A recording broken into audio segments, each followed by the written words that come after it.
Hello. Welcome to episode 25 of the Wayward Skein podcast. It is Sunday, December 9th. I'm not quite sure how that happened. It feels like October was like 5 minutes ago, and now we're a third of the way through December, so it's going really fast. This is take 2. I actually recorded an episode this morning. I babbled a lot. I don't know what was wrong with me, but I was super hyper and talking really, really fast, and the episode lasted an hour. So, I felt like it was, after thinking about it for most of the day, because I basically recorded it, forgot to upload it, and ran out of the house, and left for the day. So, in reflection, I felt like it was a really subpar episode.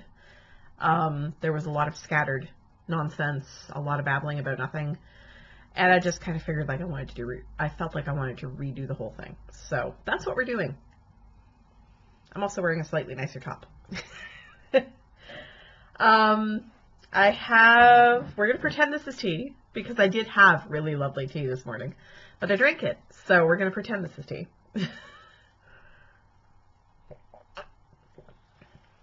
My tea this morning was Fireside Mocha from David's Tea. I told you guys that I made my own advent calendar, and of course I didn't leave it where I could see it, so I had it this morning. But so I made my own advent calendar, and then my boss surprised me with this. So I've been drinking 2 teas every day.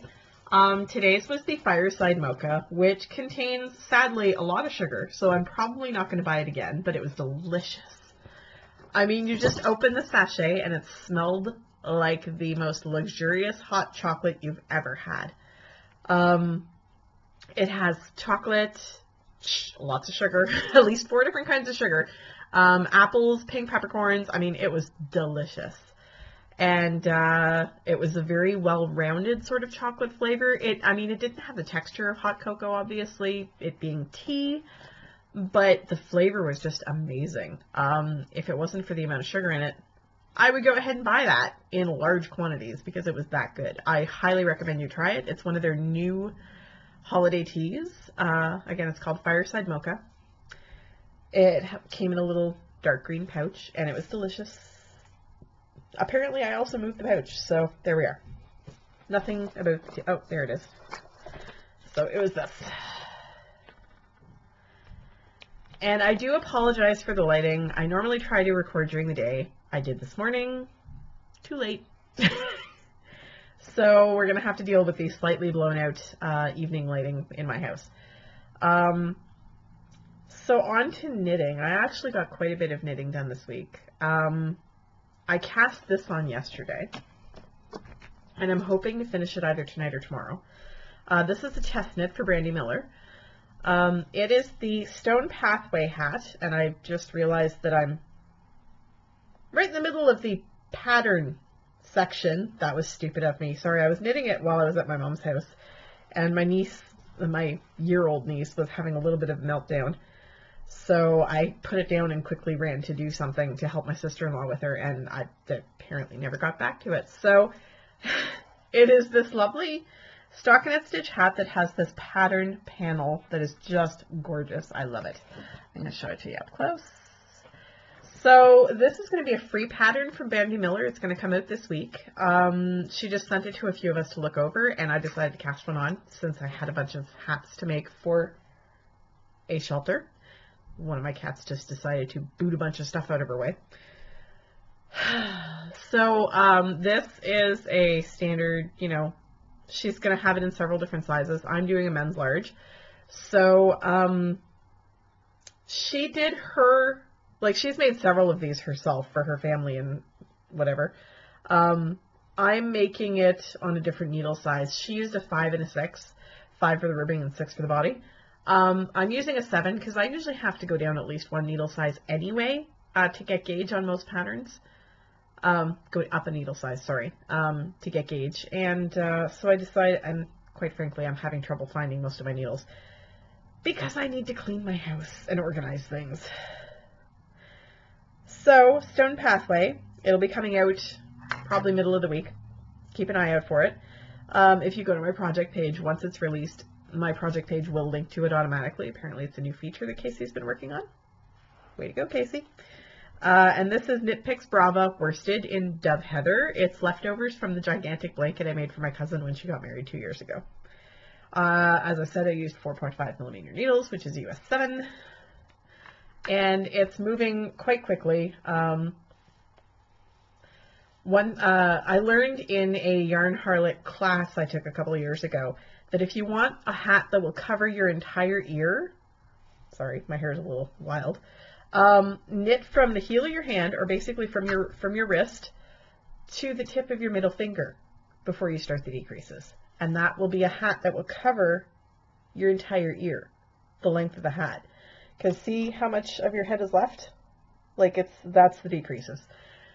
So unless your hands are like deformed or you've lost a finger or something like that, that will work for you. Or it should. So that's a little trick I picked up from the Yarn Harlot. I'm hoping to finish it very soon. And I don't have very far to go. I mean, this was one evening's knitting. It's a pretty quick pattern because, I mean, it is worsted. And it's doing quite nicely. So I don't know if you guys have been following me on Instagram. I meant to mention this with the tea thing. But I have been posting my 2 teas and my mini every morning for my advent calendar knit along with Sarah, Mandy, and a bunch of other people.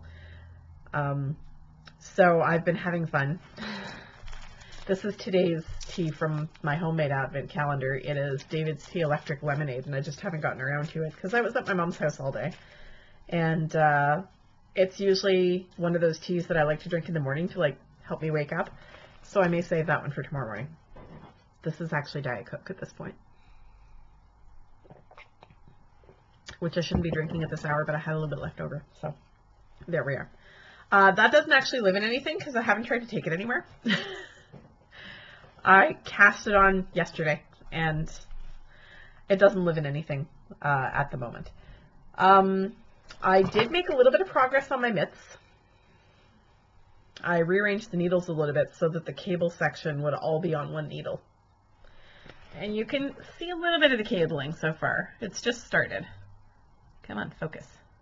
Unfortunately, when the lighting's not great and I can't hold my hand steady, it doesn't focus. It's because of the lighting, sorry. But there is a little bit of cabling there. Just started. I think I'm 11 rows into the cable section. I was concerned whether it would fit my hand or not, so I'm going to try and do this without popping it off the needles. But it does fit my hand.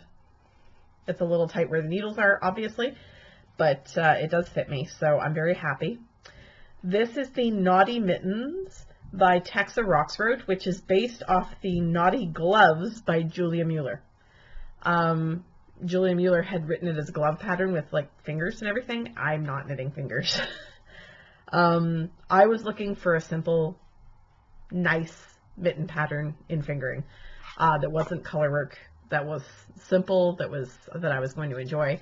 So that's what I chose, and this yarn is lovely. It was a little scratchy winding it up, but knitting with it, it is the softest, loftiest. Oh, I love it. This is Bear in Sheep's Clothing, Bear Masham. There's the ball. That was given to me by the lovely Kate of Hawthorne Cottage Craft podcast last year at Rhinebeck. The colorway is called Squall, and I'm using 2.5mm needles, which is a US 1.5. It's my standard sock size needle. I figured it would fit me pretty well for mittens. And I'm just loving how it's knitting up. It's just beautiful. I was doing the cables during a VKN last night. I was chatting with one of my friends. 2, sorry. Like, we don't do the big VKNs anymore. I guess we've all just kind of gotten worn out. But every now and then a couple of us will chat. So last night I was on with Jen and Tanya, and I was trying to do the cables. And the final cable row I did had 4 separate cables back to back, and I was like, which one am I on now? What the heck symbol is this? Don't do cables on a VKN, folks. This is living in my adorable little Hanukkah needle keeper that Mandy of Mandy Pinecone Crafts made me. You can see her signature pink fabric in the middle. And I don't have it in a bag right now. I've just been carrying it with the needle keeper. I'm at the point now where I won't be able to work on it on the bus because obviously I'm following a fairly intricate chart. And nobody wants to follow charts on the bus. So that's what I've been doing. I'm going to put this back in its little needle case so it doesn't get messed up while it's sitting on my desk. Grab the last needle. And this is honestly my favorite thing that I'm working on right now. It's just fabulous. I also got quite a bit of work on Rob's sock done, and I think this is a linear string bag, if I'm not mistaken. I love my llamas. So that I'm using my pumpkin needle keeper, which you guys see all the time. This is the yarn. Oops, cat hair. Floof. Crumb, whatever it was. So it's this lovely deep red tonal that is knitting up just gorgeous. So this is what I've gotten done so far. Not a lot. I think this is about 16 rows. So this is my standard 3x2 rib sock that I do for Rob. He is very particular. He wants his... God, there's a lot of cat hair on this. Yuck. Unfortunately, I think this because there's a lot of cat hair on the project bag on the outside. So I think it's picking it up every time I take it in and out. I should just take a piece of duct tape to this thing and just get all the hair off of it. So I'm doing a basic 3x2 rib sock for Rob. I'm hoping to get them done for New Year's Eve. I don't know if that's going to happen because I've only gotten this done so far this week.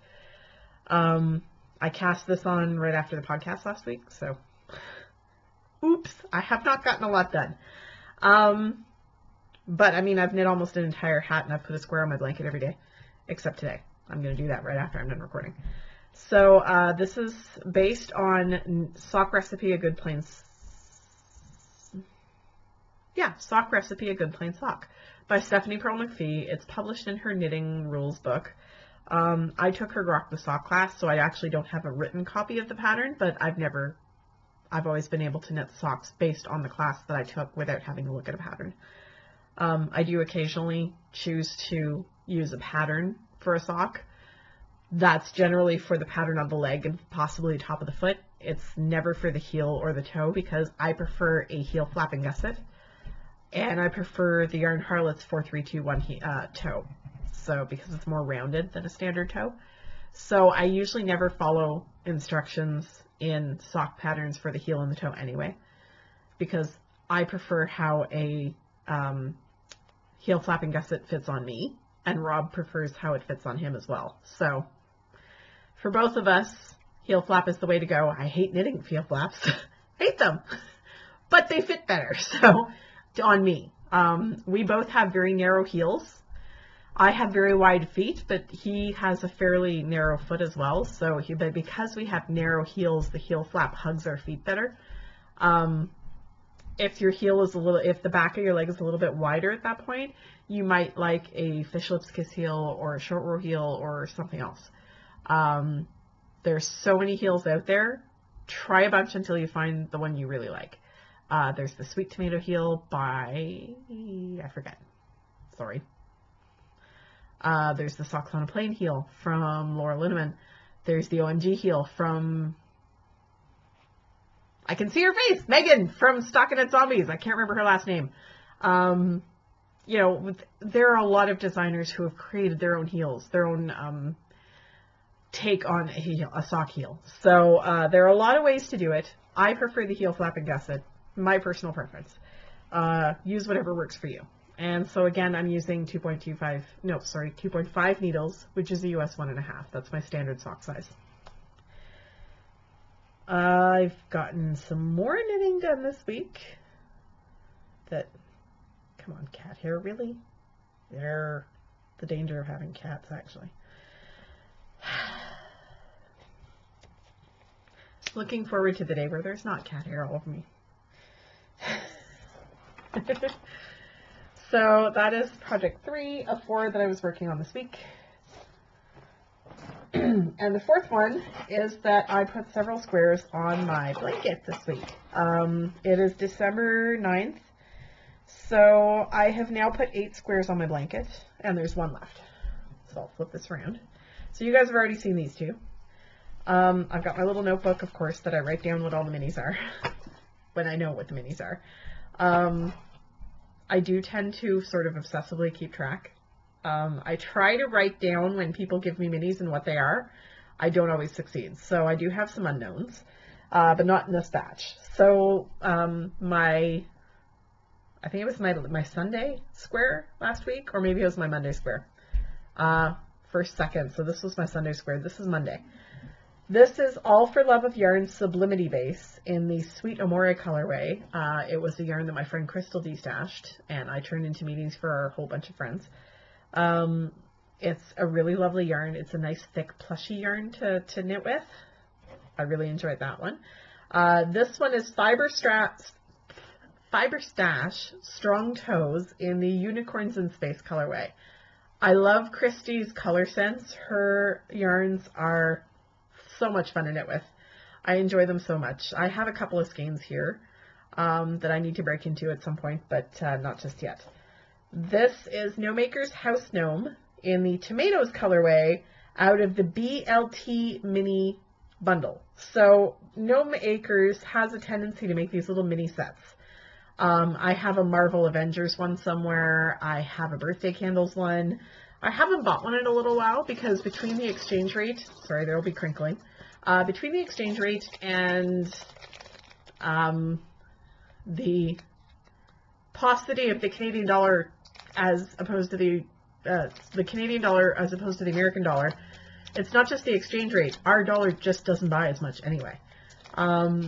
So due to that and the fact that my pay has been wonky lately and I've actually had to get a second job, I haven't ordered one of these in a really long time. So I think I've had this one for 2 or 3 years. So you'll be able to see here. BLT bundle had 2 toast, a bacon, a lettuce, a tomato, and a very small mini of mayo. So I now have 1 toast and a bacon left. That's what I've got left in the kit. I do tend to I'm a sucker for little mini skein sets. I really like House Sock. It's nice to knit with. It's a nice sturdy sock yarn. And I just really enjoy No Maker's yarns. So, which is not the same as, wow, I forgot to tell you what the yarn I was making the socks out of was. It is Gnome Spun, which is not the same thing as No Maker's. Gnome Spun yarn Puka base in the Brave colorway. Sorry. This was one of Selma's. It is, I'm looking at the wrong notebook, Julie Asselin Lazy Fingering in the Pinata colorway. Selma made herself a pair of socks last year with this as the body of the sock and an aqua heel and toe. So this is leftovers from that. This is 3 Irish Girls Adorned Sock in the Picnic Basket colorway. This was another yarn that Crystal had destashed, and I had turned it into minis for the whole bunch. So I really love the colors in this one. And this last one is Color Wheel Yarns. Now, I met the dyer, whose name is Lauren, at Rhinebeck last year. She came up to me and she offered me a mini. This is her card. I'm hoping it'll, yeah, there we go. So, sorry, that was stupid. Color Wheel Yarns, there's her website down at the bottom, her Etsy shop. And this mini is her sock base in Slutty Pumpkin Spice, which I love the color name. It's just so funny. And I was having a lot of fun with this, with the, it's actually neon yellow, it's not white, green and orange. So I was having a lot of fun with this yesterday. I have not yet added today's mini, because I haven't had time, but I have it here. It's another No Maker's. This is their Party Gnome base, which is a lot like their Scruffy Gnome, but it's got the little Tweety bits are multicolored. Instead of just being like neutral colors, they're super fun, bright colors. So this is another No Maker's. Sorry, wait for the focus to come back. It was an individual mini skein that I picked up called Easter Grass.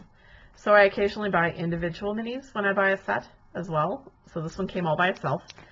And it's Easter Grass, and I'm going to be putting that on once I'm done with the podcast. My blanket is based on the Knitted Patchwork Recipe by Brontine Ellis, and I knit it on 2.75 millimeters, which is US 2. I actually have a little needle keeper that has 2 DPNs, as well as a stitch marker and a little pair of scissors that I keep with me. So, sorry, throat's getting a little bit dry. So that's all the knitting I got done this week. I did watch most of Daredevil season 2. I think I'm actually about halfway through, so not most. I'm working my way towards Black Panther. I'm very excited because I loved that movie so much.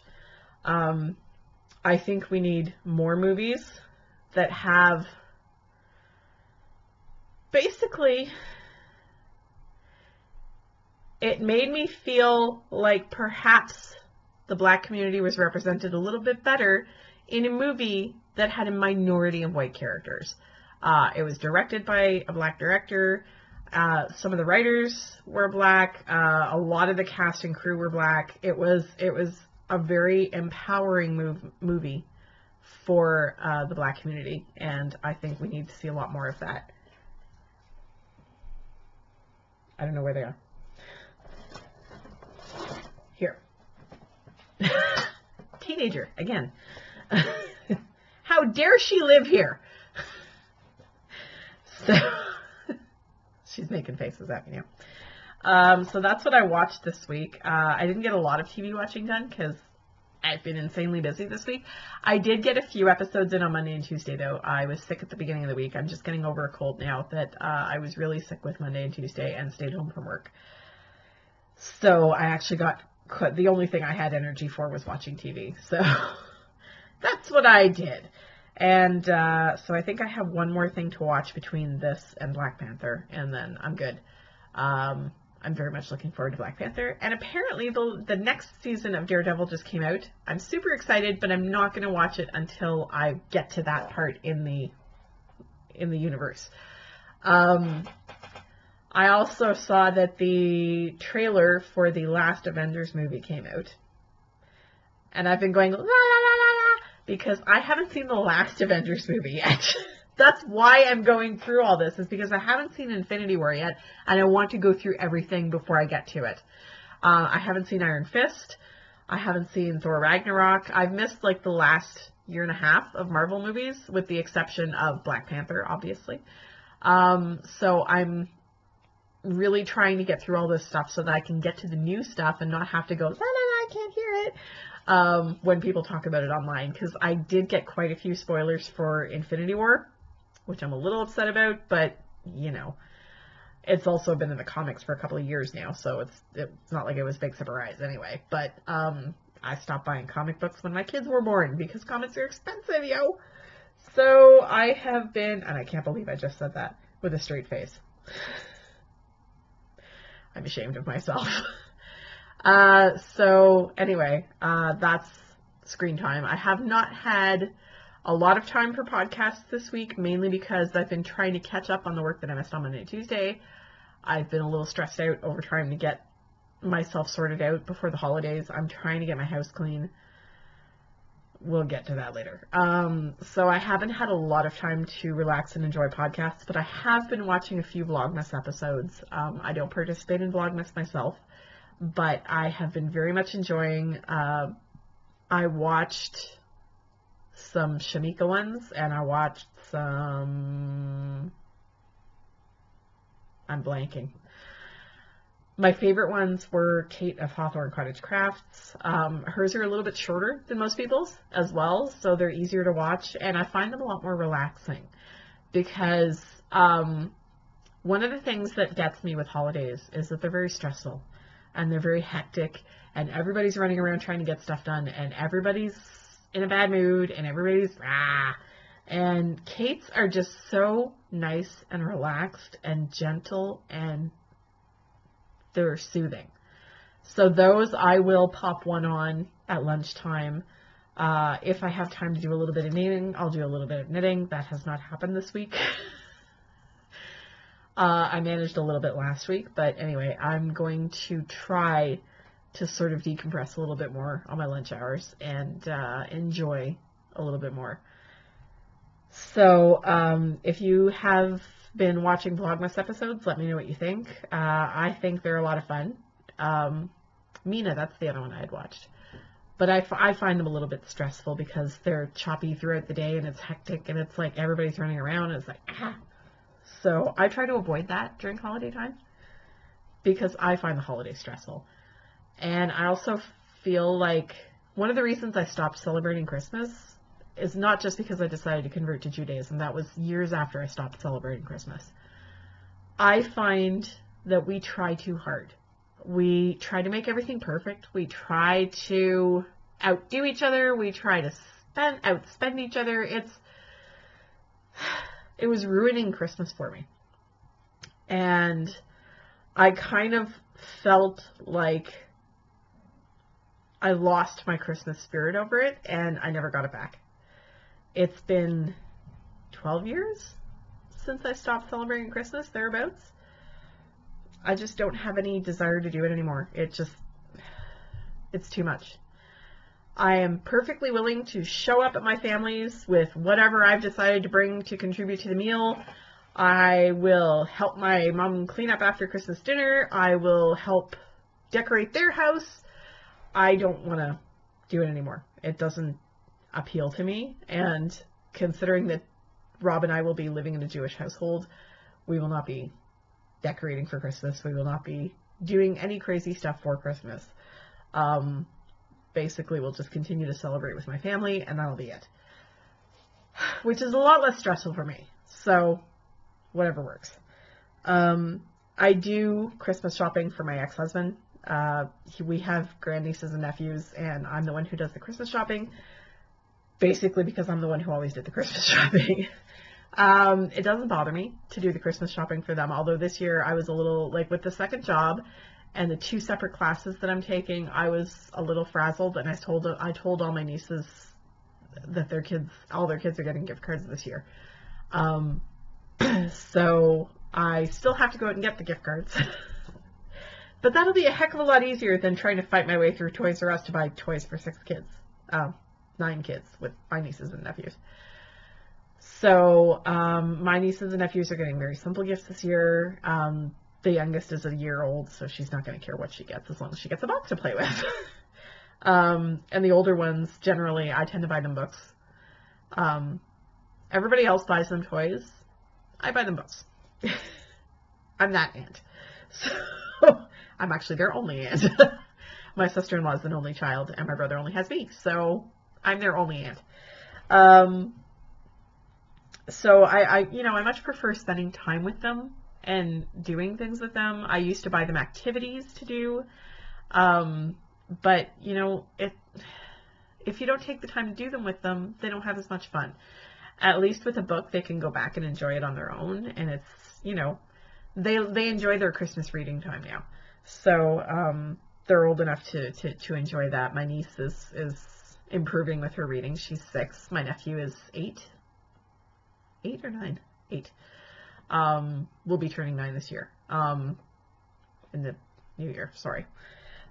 So, they really enjoy more. All kids will remember more the time you spent with them than whatever they got. Because 6 months down the road, they're not going to remember what they got. Unless it was, like, really fabulous. And, quite frankly, I can't afford to buy my kids a pony. So, I guarantee you that your kids will more remember having, going out and building a snowman and then coming in and having hot cocoa while their hands warmed up. Or going sledding. Or, just having a movie night with popcorn and whatever.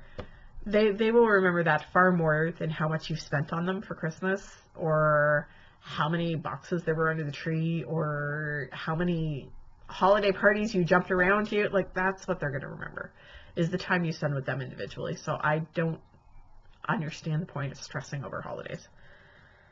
I try very much not to, and I'm making more and more of an effort not to as I get older.